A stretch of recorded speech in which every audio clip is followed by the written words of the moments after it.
বিশ্বের সব মুসলিম ও মুসলিম সংখ্যাগরিষ্ঠ দেশকে ইসরায়েলের বিরুদ্ধে জিহাদ করার আহ্বান জানিয়ে একটি বিরল ধর্মীয় ফরমান বা ফতোয়া জারি করেছেন বেশ কয়েকজন বিশিষ্ট মুসলিম পণ্ডিত। অবরুদ্ধ গাজার বাসিন্দাদের উপর ১৭ মাস ধরে চলা নৃশংস ও নির্বিচার ইসরায়েলি হামলার প্রতিক্রিয়ায় তারা এ ফতোয়া জারি করেছেন।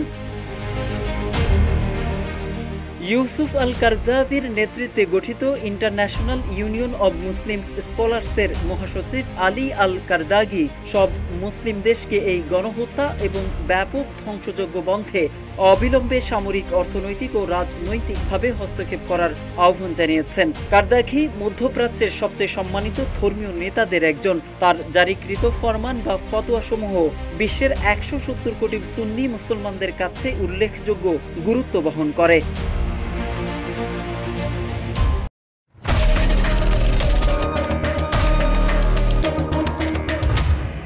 এদিকে ইসরায়েলকে কাফের শত্রু আখ্যা দিয়ে আলী আল কারদাঘি বলেন, গাজার মুসলমানদের নির্মূলে কাজ করা কাফের শত্রুকে সমর্থন করা নিষিদ্ধ, তা যে কোনো সমর্থনই হোক না কেন।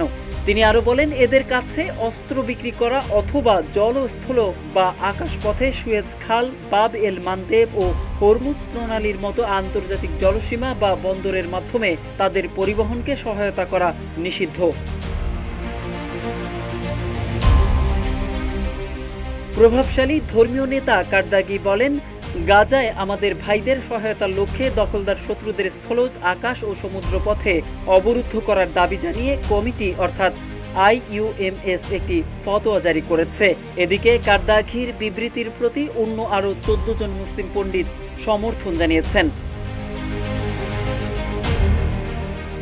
বিবৃতিতে বিশ্বের সব মুসলিম দেশের প্রতি তাদের সঙ্গে ইসরায়েলের শান্তি চুক্তিগুলো পর্যালোচনা করার আহ্বান জানানো হয়েছে। পাশাপাশি যুক্তরাষ্ট্রের মুসলিমদের প্রতি মার্কিন প্রেসিডেন্ট ডোনাল্ড ট্রাম্পকে চাপ দেওয়ার আহ্বান জানানো হয়েছে, যাতে তিনি আগ্রাসন বন্ধে এবং শান্তি প্রতিষ্ঠায় তার নির্বাচনী প্রতিশ্রুতিগুলো পূরণ করেন।